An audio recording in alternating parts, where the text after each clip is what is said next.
안녕하세요. 도시 생활을 접고 고향으로 내려와 사업을 하며 어머니와 아내, 아들, 딸과 재밌게 살고 있는 가장입니다.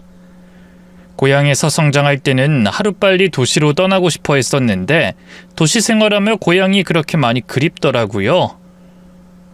저의 사연은 한 인물로 인해 역대급 반전을 맞게 된 이야기입니다. 그 인물과 얽히고 설킨 무시무시한 이야기, 지금 바로 시작해 보겠습니다. 20살의 상경에 대학을 다녔고 스펙을 쌓고 대기업에 들어가 사회생활을 시작했습니다. 10년 넘게 한 회사에 몸담고 열심히 일했는데 진급에 물먹고 마지못해 퇴사를 하게 되었어요. 나가라고 등 떠밀듯 제 책상을 구석으로 옮겨줘서 버티고 버티다가 그만두게 됐죠. 그렇게 회사에서 나와 재취업에 도전했는데 그것도 잘 되지 않았습니다.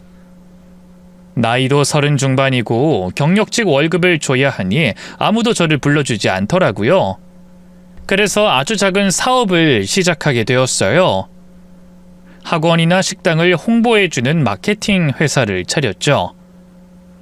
제가 회사에서 맡았던 일이 마케팅 쪽이라 자신 있어서 선택한 사업이었는데 나름 선전해서 대기업에 다녔을 때 받았던 월급만큼의 순수익을 벌었습니다. 30 후반대까지 사업에 몰두하며 지냈고 결혼 정년기는 조금씩 지나갔습니다. 주변에서 소개를 해줘서 만난 여자들은 제가 감당하기 좀 어려웠던 것 같아요. 큰 자산이 있는 것도 아니고 소규모로 사업을 하고 있으니 한두 번 보고 저의 실체를 알면 자연스레 연락이 끊겼답니다. 소개팅을 연이어 받다가 한 선배가 시골에 사는 여자를 소개해주겠다고 했어요. 저는 가릴 처지가 아니니 얼마든지 좋다 하고 시골 여자를 만나기로 했답니다. 며칠 뒤 시골까지 내려가서 소개팅을 했는데 생각보다 예쁘고 단아한 분이 나와서 저의 마음을 사로잡았답니다.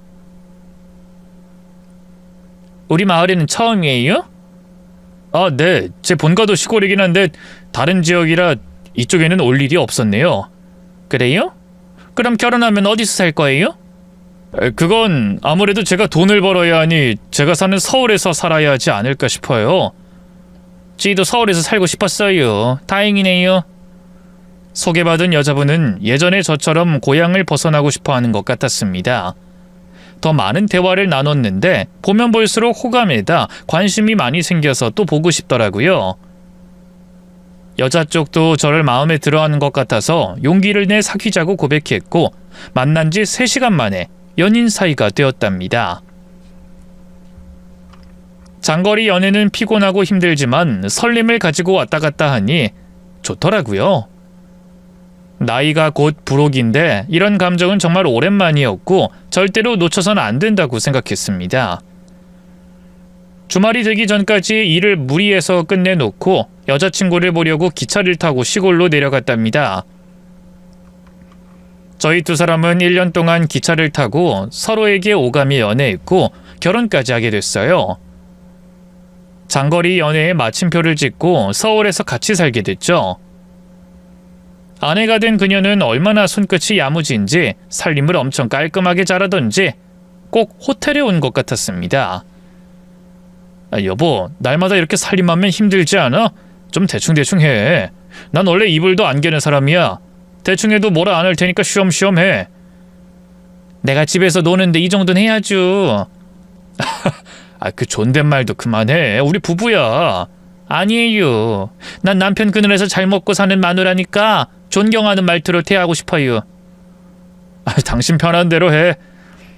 아무튼 너무 사서 고생할 필요 없으니까 너무 깔끔하게 살림 안 해도 돼. 그리고 당신 음식은 저 말이지 고향에 있는 어머니보다 손맛이 좋아. 내가 장가 하나는 정말 잘 갔어. 내가 시골에 살면서 신부 수업은 제대로 했죠. 여보, 앞으로 더 잘할게요. 아내는 집만 잘 치우고 요리를 잘하는 것이 아니었어요. 생활비를 주면 그걸 쪼개고 쪼개서 절약하며 썼답니다. 아내에게 화장품도 사고 옷도 사입고 하고 싶은 거 하라고 넉넉하게 생활비를 줬는데 10원짜리 한 장도 허투루 쓰지 않았답니다. 아내는 꾸미지 않아도 예쁘고 아름다워서 꼭 꾸밀 필요는 없었지만 진짜 절약 정신이 대단하더라고요. 그리고 아내가 심심해하는 것 같아서 자주 외식을 하기도 했고 서울의 좋은 곳에 데려가 구경도 자주 시켜줬어요. 신혼부부라 그런지 붙어 다니는 게 좋아서 매주 2-3번씩은 밖에 나가서 데이트를 했답니다. 그런데 그 역시도 돈이 아깝다며 밖을 구경하는 것 말고는 비싼 식당 같은 곳은 아내가 가지 말자고 잡아 끌었습니다. 도시에 친구도 없고 지인도 없이 지내는 게 안쓰러워서 취미할 걸 하나 만들어주려고 했어요. 뜨개질, 향초 만드는 공방에도 보내봤고 필라테스나 여러 운동을 보내기도 해봤어요. 아내는 재미도 없고 돈만 든다며 한 달 채우고 그만 다니겠다고 하더군요. 그러다 아내가 먼저 컴퓨터를 한 대 사달라고 했어요. 뭔가 해보겠다고 하니 아주 성능 좋은 컴퓨터를 한 대 사줬죠. 처음엔 포토샵이나 엑셀을 켜고 공부를 하는 것 같았는데 얼마 뒤부터는 아내가 게임을 시작했답니다. 당신 게임하네? 당신이 게임하는 거 보니까 신기하다. 재밌어? 여보, 이 자동차 경주 게임 아주 재밌네요. 나도 운전면허 따서 이렇게 달려보고 싶네요. 게임처럼 운전했다간 사고나. 그렇게 빨리 질주하는 건 게임이니까 가능한 거야. 그래요. 뭐가 됐든 이 게임은 참말로 재밌네요. 내 정신 좀 봐. 게임하느라 밥하는 거 까먹었네요. 조금만 기다려요. 아내에게 빈틈이 보이니 귀엽더라고요.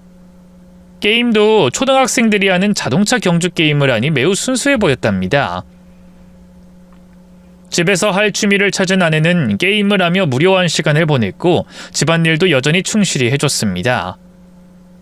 아내의 내조 덕분인지 제 사업은 조금 더 잘 풀렸어요.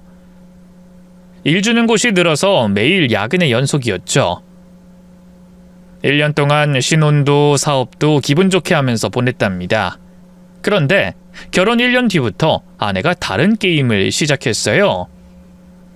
다른 캐릭터를 죽이고 레벨을 높이는 그런 게임을 하더라고요. 저는 게임에 대해 잘 몰라서 그게 얼마나 큰 파장을 일으킬지 예상하지 못했답니다. 아내는 그 게임을 매일 했는데 밤에도 몰래 했어요. 제가 잠들면 방을 넘어가 컴퓨터를 켜고 마우스를 쉼없이 눌러가며 캐릭터 사냥에 나섰답니다. 여보, 잠 안 자고 여기서 뭐해? 게임하는 거야? 적당히 좀 해야지. 왜 야밤에 게임을 해? 여보, 미안해요. 나 사냥 좀 더 하고 잘게요. 오늘 레벨 좀 높이고 자면 내일 술술 풀릴 것 같아요. 당신 게임 중독이야? 당장 꺼. 한 판만 할게요. 이걸 레벨 못 높이면 잠을 못 잘 것 같아서 그래요. 사춘기 애도 아니고 이게 뭐 하는 건지. 빨리 하고 방으로 들어와. 아내는 밤에도 그렇게 게임을 하더니 제가 일하러 나간 동안에 게임에 미쳐서 살림은 뒷전이었습니다. 이전에 깔끔한 정리정돈은 옛말이 되었고 개판 5분 전인 집 상태가 되었어요. 제가 현관문을 열고 들어가도 게임하느라 일어나지도 않았답니다. 당신 진짜 1억이야? 게임 좀 정도껏 하랬지? 지금 아주 큰 놈을 찾고 있어요. 나 이제 레벨업해서 내 캐릭터 한층 더 성장시킬 수 있어요. 그만두지 못해? 전기 코드 뽑아버리기 전에 당장 꺼! 저의 화에 아내는 얼른 게임을 끄고 나와 집 정리를 하더군요. 제가 괜히 컴퓨터를 사줬나 싶어 후회가 들기도 했지만 시골에서 외롭게 자란 아내가 딱해 보여서 적당히 잔소리하고 말았답니다. 그런데 게임 중독에 빠진 아내가 기어이 사고를 쳤습니다. 알뜰살뜰한 아내에게 이미 생활비 통장을 따로 줬는데 거기 들어있는 2천만 원의 돈을 게임 아이템을 사는 데 써버렸답니다. 실제 존재하지 않고 게임상에서 쓰는 것인데 그걸 2천만 원 주고 사버렸대요. 당신 미쳤어? 생활비 통장에 돈을 다 게임하는 데 써버렸다고? 이게 말이야 막걸리야? 당신이 사춘기 애도 아니고 그런 데다 돈을 쓰면 어떡해? 여보, 미안해요. 내가 게임에 빠져서 허우적대다가 이런 사고를 쳤네요. 그거 환불받아. 못 받아요. 아니, 안 받아요. 다른 사람한테 돈 주고 산 거고 나중에 팔면 더 비싸게 팔 수 있슈. 여보, 이것도 재테크 중 하나라고 생각해줘요. 뭐? 재테크? 당신 게임 때문에 집구석을 치우지도 않고 자다가도 게임하러 기어 나오는데 이제 더는 못 봐줘. 컴퓨터 내다 버리겠어. 그러자 아내는 컴퓨터 앞에 서더니 두 팔로 막았습니다.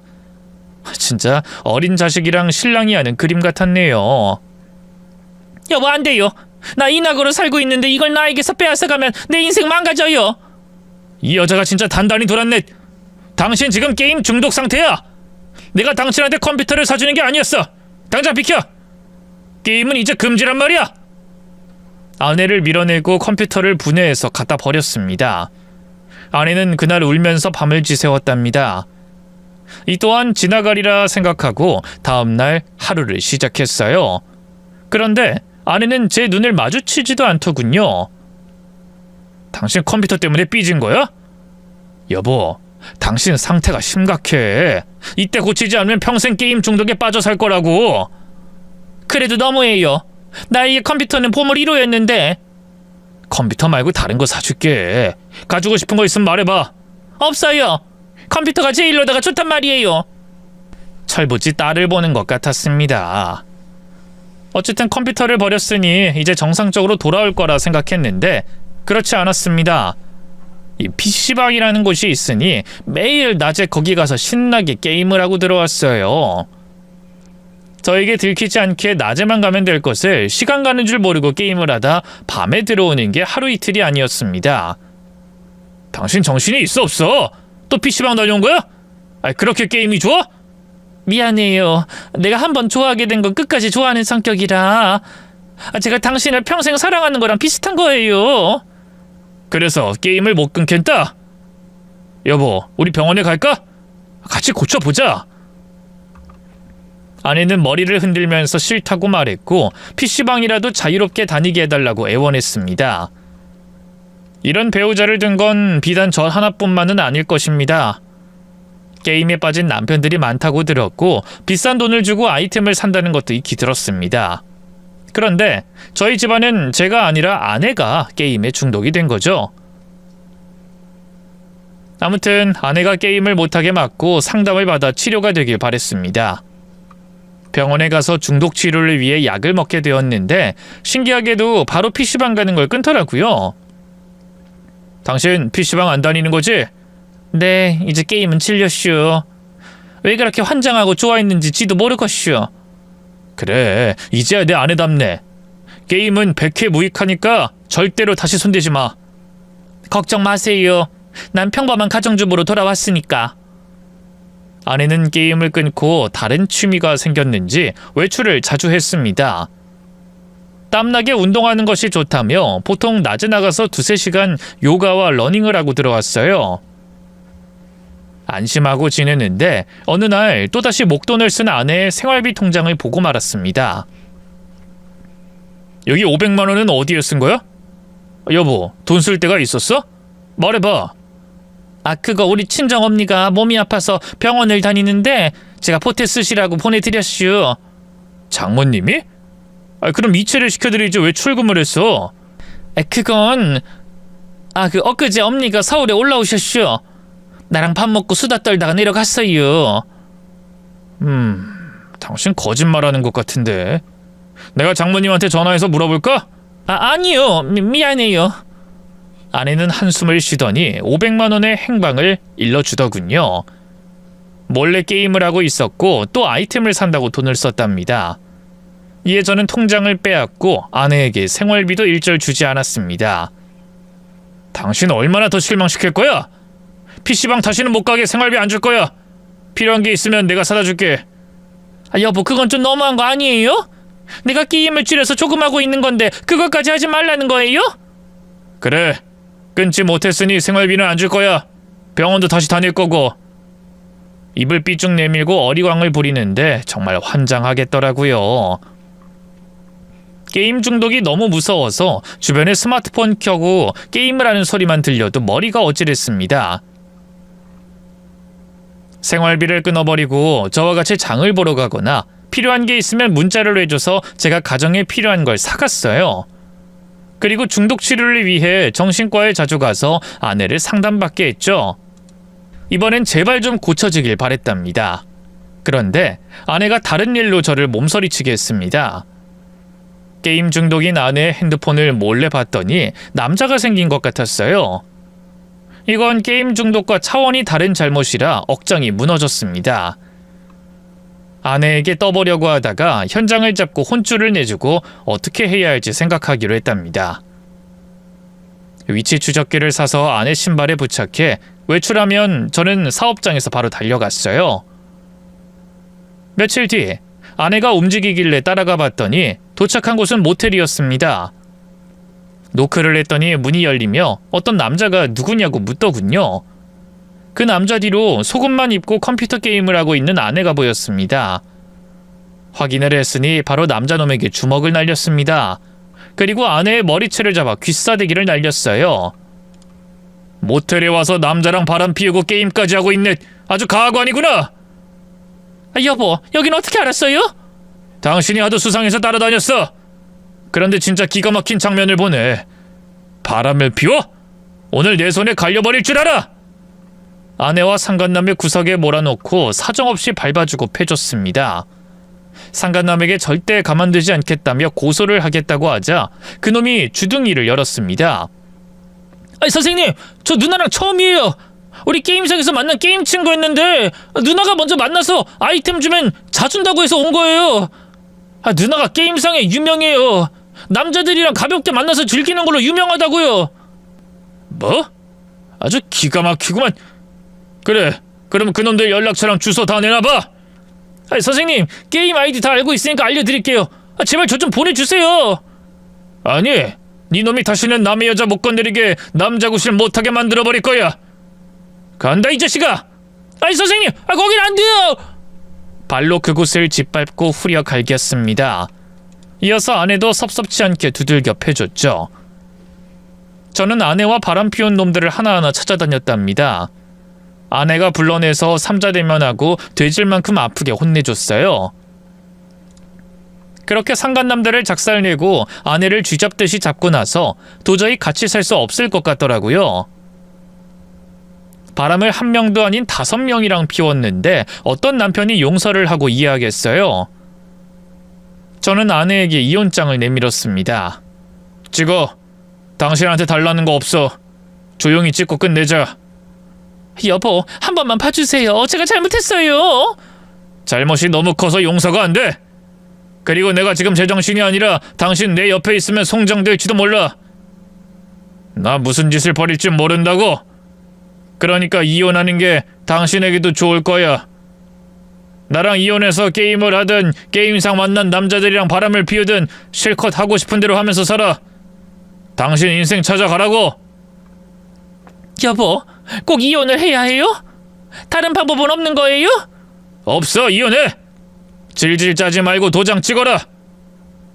나 들어가서 잘 테니까 내가 다시 나왔을 땐 이혼장에 도장이 찍혀 있어야 한다. 알았냐? 저는 확실하게 이혼하자고 일러주고 이혼장을 거실에 놓고 안방에 들어갔습니다. 푹 자고 일어나면 아내가 제가 말한 대로 도장을 찍었으리라 생각했죠. 아침에 일어났더니 방문 사이로 장모님 목소리가 들렸습니다. 아내가 이혼하기 싫어서 부른 모양이었습니다. 저는 문을 열고 나가 장모님한테 대충 인사했습니다. 장모님 오셨어요? 어쩐 일이세요? 이서방, 얘기 다 들었네. 내 딸이 미친 짓 하고 돌아다니는 거 다 들었어. 이서방, 근데 이 기집애가 반성하고 후회하고 있어. 다시는 게임도 안 하고 남자도 절대 만나지 않겠다고 다짐했어. 자네가 한 번만 용서해주면 안 되겠나? 안 됩니다. 이미 결정한 거예요. 도장 찍었나요? 당신 장모님은 뭐하러 부른 거야? 내가 이런다고 이혼을 안 할 것 같아? 제가 확실하게 헤어질 거라고 확언하자 장모님과 아내가 무릎을 꿇고 두 손을 싹싹 빌기 시작하더군요. 이서방, 제발 한 번만 용서해주게. 이 늙은 나를 봐서 한 번만 봐주게. 내가 딸을 잘못 키웠어. 그래서 이사달이 난 거야. 내가 두고두고 혼내주고 다시 가르치겠네. 장모님, 이런다고 달라지는 게 없다니까요. 다시 가르쳐서 다른 남자한테 시집 보내시면 되겠네요. 얼른 일어나세요. 그러자 장모님은 엉엉 울기 시작했어요. 내 탓이네. 내 남편이 죽고 혼자 밖에 나가서 돈만 벌어서 딸내미 교육을 제대로 못 시켰어. 시골 바닥에서 외롭게 큰 게 아마 큰 문제였을 거야. 모든 문제는 나로 인해 생긴 거네. 제발 한 번만. 장모님이 하도 많이 울면서 빌어서 난감하더라고요. 일단 장모님을 진정시켜야 할 것 같아 마음에 없는 소리를 했습니다. 장모님, 그럼 생각해 볼게요. 제가 한 번에 마음을 바꾸지 못하니까 시간을 좀 주세요. 집사람은 장모님이 데려가 주세요.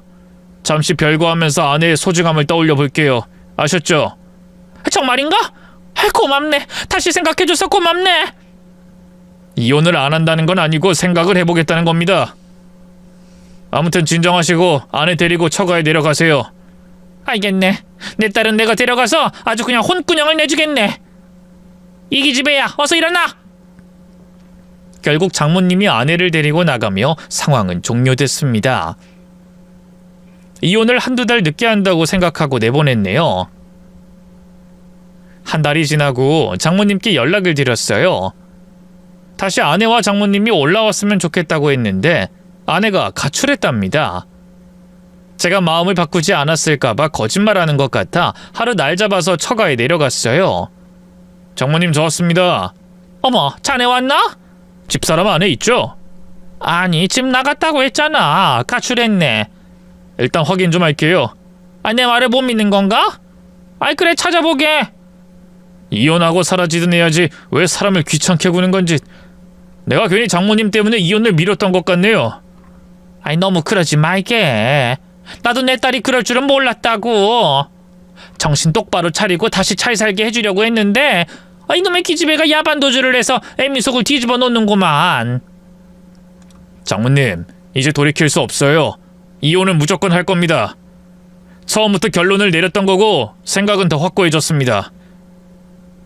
처가를 샅샅이 둘러보았는데 아내의 흔적이 보이지 않더군요. 짐을 싸서 몰래 야반도주했다는데 진짜인 것 같았습니다. 근데 장모님, 집사람이 왜 집을 나갔을까요? 나도 모르겠네. 그놈의 게임인지 뭔지 하고 싶어서 나간 것 같네. 아무래도 중독이 심한가 봐. 그건 고칠 수 없는 고질병인가 봅니다. 사실 게임만 중독된 게 아니야. 이 기집애가 인터넷 도박까지 빠졌어. 핸드폰으로 뭘 하길래 봤더니 도박을 하고 있더라고. 내가 정말 환장하는 줄 알았다니까. 인터넷 도박까지요? 정말 가지가지하네요. 장모님, 저 집사람 찾아내서 이혼할 겁니다. 그것 말고 다른 결론은 없습니다. 그렇게 하세요. 이젠 나도 자네에게 뭐라 못하겠네. 한심한 딸내미가 집까지 나갔으니 어떻게 더 말리겠나.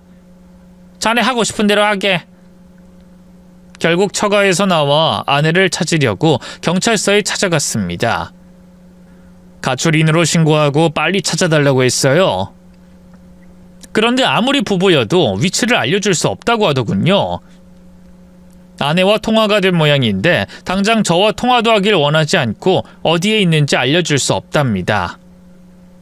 며칠이 지나고 너무 답답해서 경찰서에 가서 다시 아내에게 연락을 해달라고 했는데 거절당했어요. 눈앞에서 보이지 않아 속은 편했는데 호적 정리가 안 돼서 찝찝했죠. 일단 기다려보기로 하고 제 할 일을 하면서 지냈습니다. 중간에 제 고향을 다녀오기도 했답니다.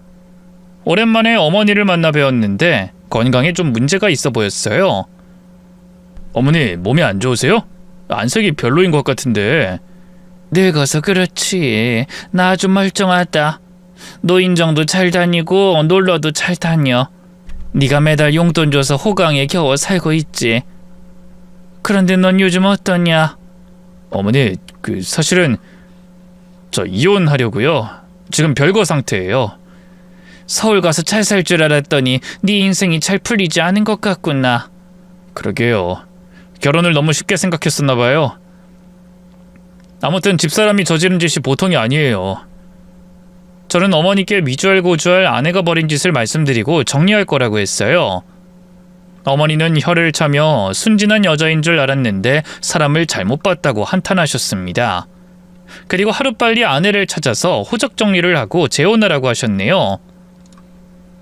다시 서울로 올라와 혼자 지내는데 시간은 빨리 흘러갔고 아내가 가출한 지 1년하고 한 달 만에 돌아왔습니다.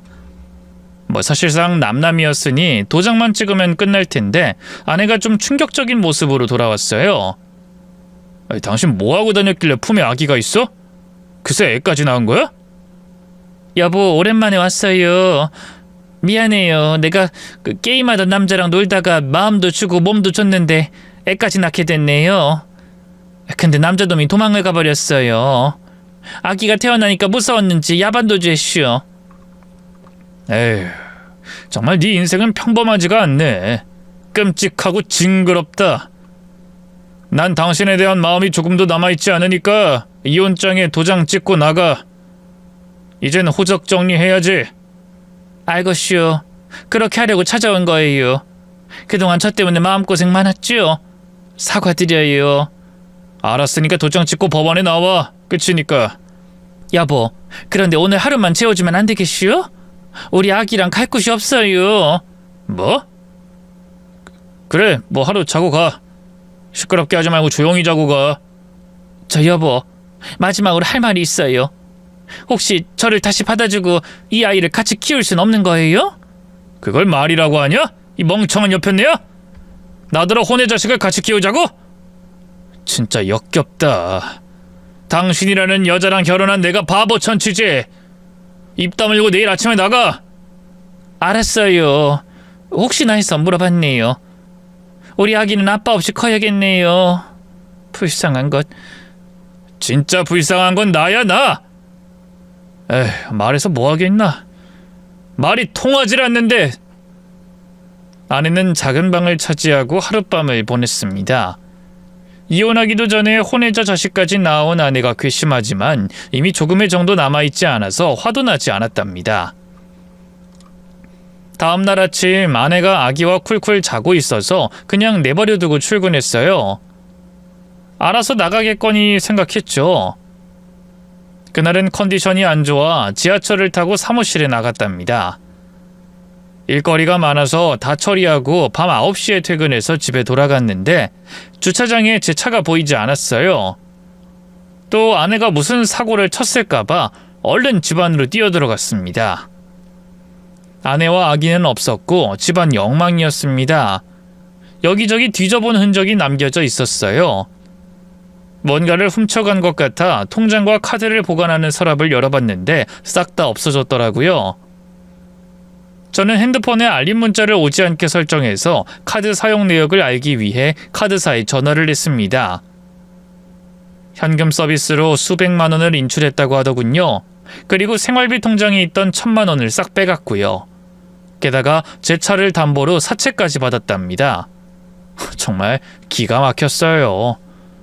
그렇게 한몫 제대로 훔쳐서 도망간 아내에게 전화를 했더니 당연히 받지 않았어요. 너무 화가 나서 어떻게 할지 고민하다가 사기 고소를 하기로 했습니다. 부부간에도 사기죄가 성립한다고 해서 이젠 바로 고소를 할 수 있다네요.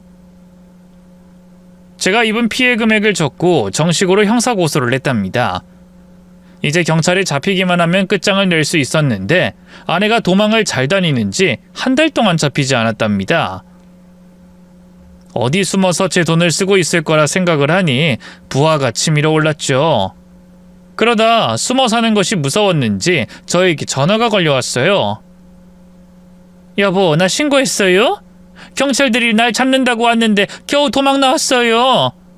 그래, 신고했어, 이 사기꾼아. 내 돈 훔치고 사채까지 쓴 나쁜 여자야. 지금 어디야? 거기 어디냐고? 내 집에 들어와서 이혼하겠다더니 돈만 훔쳐서 나간 거야? 당신 그러고도 사람이야? 나한테 이렇게 연속으로 엿먹인 이유가 뭐야? 여보, 미안해요. 내가 면목 없구만요. 돈이 필요해서 좀 뺐어요. 나중에 기회가 되면 갚을게요. 아니다. 갚지 못하겠네요. 아내 말을 듣는데 진짜 어이가 없었습니다. 본성이 원래 이 모양이었는데 그걸 제가 알아차리지 못한 게 천추의 한이었습니다. 당신은 애기가 불쌍하지도 않아? 애 데리고 어디서 뭐하는 거야?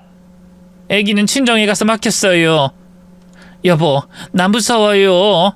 돈을 다 쓰고 나니까 감옥에 갈 생각이 들고 겁이 나서 살질 못하겠어요. 이게 장난하나?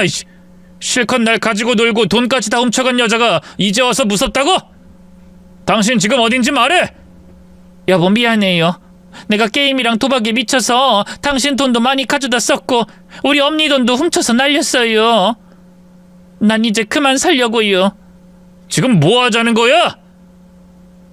여보, 미안했고 고마웠어요. 지금이라도 돌아오면 고소 취하할게. 내 돈 돌려주고 이혼만 하면 그냥 없던 일을 할게. 아니요, 돈이 없어요. 그리고 벌은 제가 스스로 받을게요. 여보, 참말로 미안했어요. 아내는 그렇게 말하고 전화를 끊어버렸습니다. 걸려온 번호로 전화를 걸었더니 수신 제한이 되었다는 알림이 나오더라고요.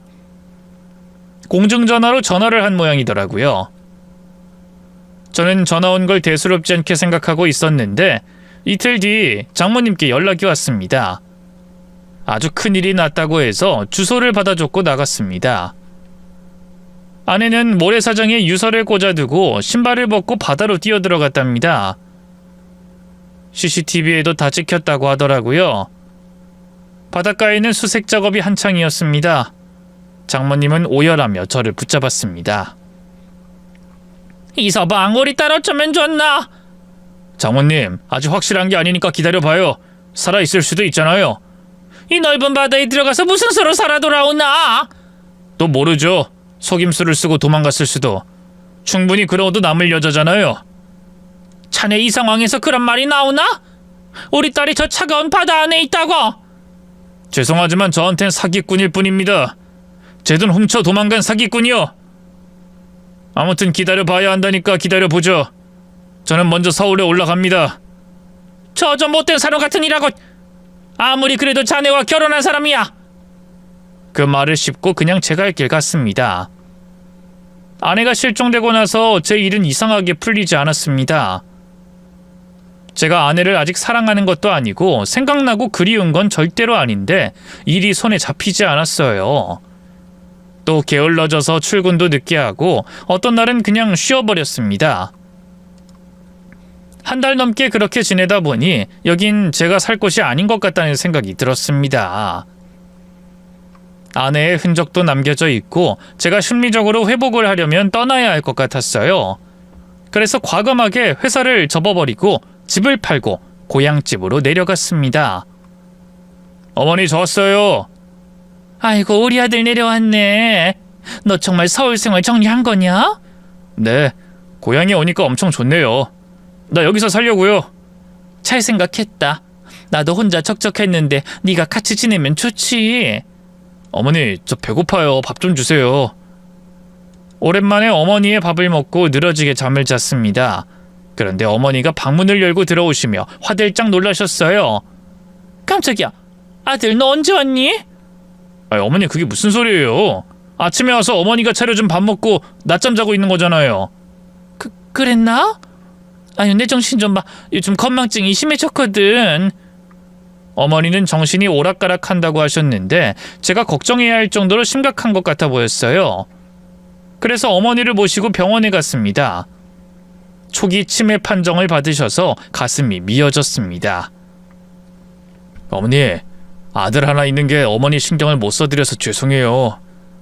서울에서 바쁘게 살던 녀석이 날 어떻게 신경 쓰냐. 엄마는 괜찮다. 어머니, 그래도 약 잘 드시고 운동 열심히 하면 좋아질 거래요. 저랑 같이 운동 다녀요. 그러자. 아, 근데 나 지금 기억난 게 하나 있다. 네 장모 말이다. 우리 노인정에 왔었어.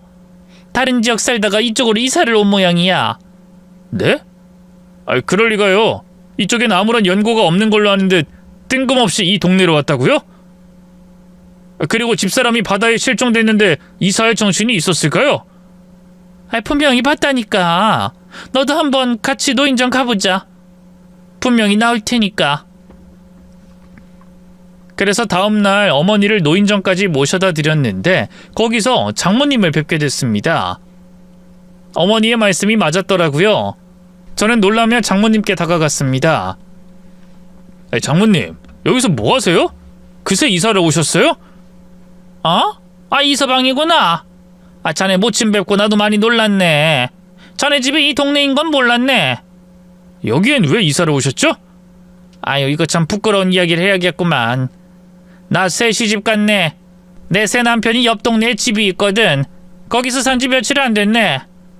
딸이 실종 상태인데 새 시집을 갔다는 게 너무 어처구니가 없었습니다.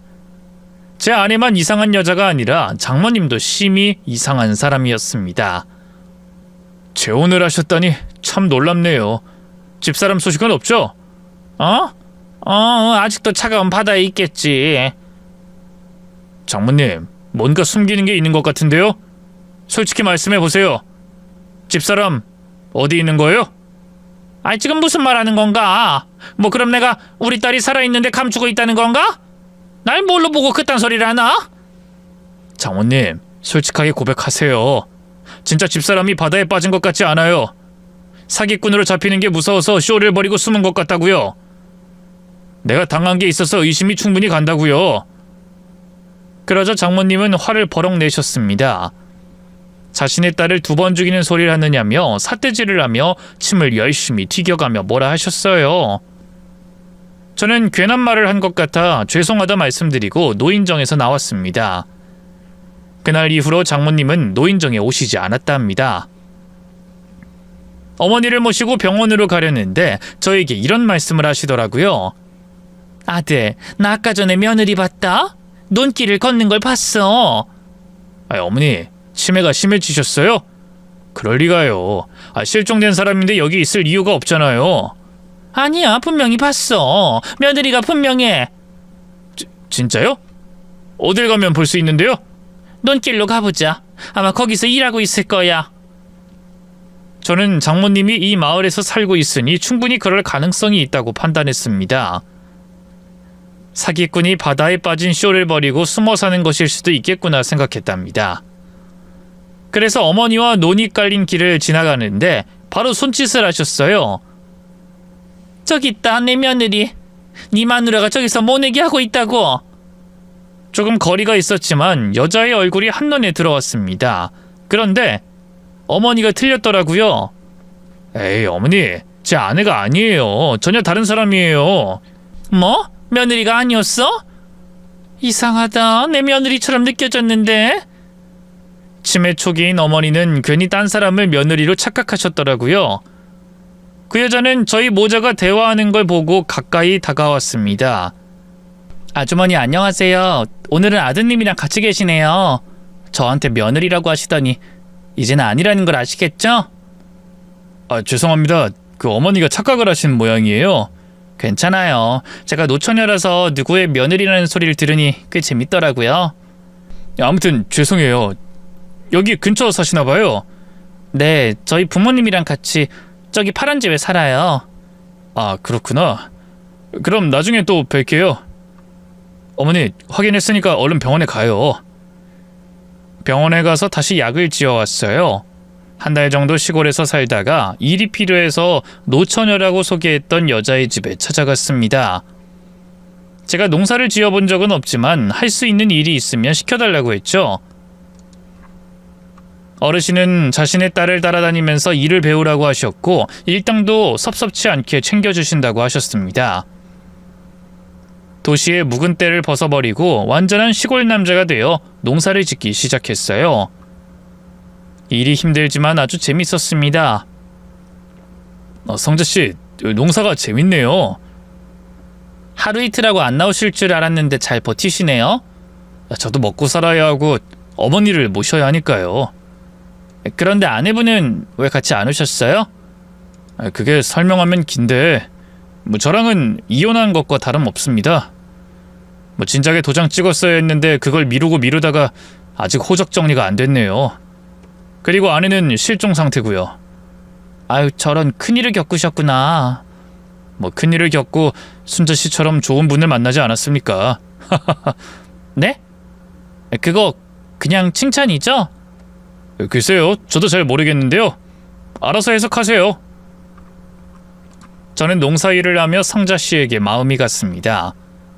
평범한 외모이지만 일하는 모습이 눈부시게 아름다웠고 하루 종일 봐도 집에 가면 보고 싶어지는 사람이었습니다. 그런데 제 호적 상태가 완벽하게 깨끗하지 않고 성자 씨는 미혼인 아가씨라서 섣불리 고백을 하지 못했어요. 그렇게 시간은 1년이 흘렀습니다. 새 시집을 간 장모님이 저희 집을 찾아오셨어요. 이서방, 우리 딸 사망 처리가 됐네. 이제 이 세상 사람이 아니야. 바다에 빠져 실종된 거라 1년 만에 사망 처리가 됐다고 했어요. 아내는 바다에 빠진 걸 사기친 게 아니었나 봅니다. 아, 그렇군요. 그럼 저는 사별한 걸로 정리가 됐네요. 알겠습니다. 그만 가보세요. 자네 우리 딸 앞으로 보험 들어놓은 거 있지? 그거 얼마나 되나? 저는 순간 머리가 번뜩였습니다. 그동안 저와 아내의 보험금을 자동이체로 해놔서 적지 않은 보험금을 받을 거라는 걸 알았습니다. 꽤 됩니다. 사망보험을 4개씩 들었으니까요. 뭐? 4개씩이나? 자네 내 딸이 그렇게 될 줄 알고 보험을 들어놓은 거 아니야? 그럴 리가요. 결혼하자마자 들어놓은 겁니다. 그래? 아무튼 그럼 내 딸의 보험료 중 나한테 얼마나 줄 건가? 뭐라고요? 장모님 그걸 말이라고 하세요? 내가 왜 장모님한테 보험금을 줘야 합니까? 집사람이 내 돈을 얼마나 많이 썼는지 기억 안 나세요? 그건 그거고, 그리고 자네가 받을 보험금이 훨씬 많은 거 아닌가? 나도 충분히 받을 자격이 있네. 장모님, 보험금 모두 제가 냈습니다. 수혜자도 저고요. 이건 고소를 하나마나 모두 제가 받게 되거든요. 괜히 허파에 바람든 말씀하지 마시고 돌아가세요. 그렇게 말하고 나가라고 했더니 성질을 내기 시작했습니다. 나 지금 손녀 키우는 거 알지? 내 딸이 낳은 자식을 키우고 있단 말이야. 그 애를 키우려면 돈이 필요하다고. 내 새 남편 눈치 보여서 꼭 돈을 받아야 해. 웃기는 말씀만 하시네요. 집사람이 혼의 자식을 낳은 건데 그 아이를 왜 제 돈으로 키우겠다는 겁니까? 그만하시고 집에 가서 손녀나 보세요. 장모님은 돈 앞에 눈이 돌았는지 제 뺨을 날렸어요. 이놈아, 내 딸은 원래 순진하고 순수한 아이였어. 자네한테 시집 가고 나서 그렇게 변했다고. 자네 책임이 크다는 거 왜 자네만 모르나? 억지 부리지 마세요. 제가 뭘 어쨌다고. 집사람이 게임 중독에 빠지고 바람을 피우고 도박까지 한 건데요. 난 성실하게 사업하면서 살았어요. 아내한테 부끄러운 모습 보이지도 않았고 그런 짓들 하라고 부추긴 적도 없습니다. 그러자 다시 제 뺨을 날리려고 했는데 이번엔 저희 어머니가 먼저 장모님의 뺨을 갈겼습니다. 이 옆엔 내가 내 아들 얼굴에 손을 대? 어디서 행패야? 사돈, 딸 잃고 서러워 죽겠는데 보상도 못 받아요? 억울해서 꼭 받아야겠습니다. 그럼 오늘 결단을 내자. 당신이 내 손에 작살이 나든지 아니면 나와 아들을 작살내고 보험금을 가져가든지 해보자고. 어머니가 장모님의 양뺨을 엄청 빠르게 날리셨습니다. 말릴 새도 없이 수십 대를 갈겨서 장모님은 방바닥에 누워 있었습니다. 아니, 내 딸의 목숨값을 받겠다는데 그게 그렇게 잘못이에요? 내 아들 핏바람 먹고 살다가 뒤져버렸는데 왜 목숨값을 내 아들한테 받아? 뭐라도 받아내야 딸을 잊을 수 있을 것 같아서요. 이거 완전 도라이네. 그래, 받을 건 내가 주지. 앞으로 정신이 들게 싸대기를 아낌없이 주겠어. 어머니가 장모님을 개처럼 두들겨 패는데 그걸 그냥 구경만 했습니다. 제 인생에 큰 충격과 공포를 줬던 전처를 생각하니 그렇게 혼을 내줘도 괜찮다고 생각했습니다. 아니, 솔직히 속이 후련했습니다. 한참을 얻어맞은 장모님은 질질 짜면서 돌아갔습니다. 그리고 재혼한 어르신한테 쫓겨났어요. 제 전처의 소문을 듣고 나서 재수가 없다며 쫓아내버렸답니다. 그래서 전처가 낳은 혼외자 손녀를 데리고 다른 마을로 떠났다네요. 저는 곧 수억의 보험금을 받아 마음의 보상을 받았습니다. 그 돈의 일부는 어머니의 노후자금과 혹시 모를 비상금으로 남겨뒀고 나머지 돈으로 농기구 판매점을 차렸어요. 수요가 있으니 장사가 망할 일은 없었습니다. 그리고 호적상 싱글이 되자 성자씨에게 고백했습니다. 저기 성자씨, 저 이제 사별남입니다. 전처가 사망 처리됐습니다. 그래요? 가슴이 착잡하시겠어요. 아니요, 성자씨랑 사귈 생각이 설렙니다. 네? 뭐라고요? 저 성자씨 좋아하는 거 아시죠? 느끼셨을 텐데. 자꾸 뭐라는 거예요? 그만 가보세요. 저는 계속 성자씨 주변을 맴돌며 사랑 고백을 했습니다. 그 결과 저희들은 사랑에 빠지게 됐고 양가 부모님께 인사를 드리고 결혼까지 허락받았답니다. 성자씨는 저와 결혼하면 치매 초기인 어머니를 모시고 살자고 했어요. 먼저 그렇게 말해주니 너무 고마워서 눈물이 날 지경이었습니다. 성자씨, 제가 정말 잘할게요. 하자 있는 놈이랑 결혼했으니 고생시키지 않을게요. 그래요. 나도 이제 남편 그늘에서 편하게 살아봅시다. 농사는 이제 동생이 와서 짓는다니까 이제 완전히 일에서 손을 뗄 거예요. 고마워요. 그럼 우리 아들, 딸 농사만 지읍시다. 그게 뭐예요? 농담도 참 재밌게 한다니까. 농담 아닌데요. 우리 둘 다 나이가 있으니까 서둘러야 한다고요. 장인 장모님도 얼른 자식 농사부터 지으라고 했잖아요. 어서 집으로 들어가요. 아니면 산속으로 들어갈까요? 아유, 내가 못 살아. 저희 두 사람은 결혼해서 어머니를 모시고 살게 되었습니다. 제가 밖에 나가 일하는 동안 아내는 집안일을 하고 어머니를 돌봐줬죠. 그게 너무 미안해서 되도록 빨리 퇴근했답니다. 여보, 오늘 힘들었지? 저녁은 내가 차릴게. 들어가서 좀 쉬어. 나 힘든 거 없었어. 어머님은 치매가 아닌 것 같은데 전혀 모르겠어. 총명하시고 엄청 부지런하셔. 나한테 집안일 하나도 못하게 하고 혼자서 다 하셨어. 그랬구나. 어머니가 몸을 많이 쓰니까 정신이 맑아지시나 봐. 아니다. 당신이 우리 집에 들어오고 나서 총명해지신 것 같아. 이게 다 우리 마누라 덕분이라니까. 여보, 고마워. 또 고마울 일이 있는데. 나 임신했다? 그것도 쌍둥이로. 뭐? 임신? 그게 정말이야? 응. 이란선 쌍둥이로 아들, 딸이 내 뱃속에 있대. 당신은 진짜 복덩이야, 복덩이. 두 번째 결혼 생활은 정말이지 천국 같았습니다. 정말 착하고 순하고 지혜로운 데다 허튼 짓을 하지 않으니 더할 나위 없었어요. 저희는 이듬해 아들, 딸 쌍둥이의 부모가 되었답니다. 어머니는 언제 그랬냐는 듯 아주 건강하고 총명하셨고요. 지금 이렇게 제 과거 이야기를 해서봤더니 재밌는 것 같네요. 전처가 벌인 짓과 결말까지 흥미진진하지 않나요? 늦게 배운 도둑질이 무섭다는 말보다 본성을 숨기고 살아왔다는 말이 전처에게 어울리는 것 같습니다. 저는 그렇게 생각해요. 여하튼 제 사연은 이렇게 막을 내립니다. 모두 건강하시고 좋은 하루 보내세요. 감사합니다.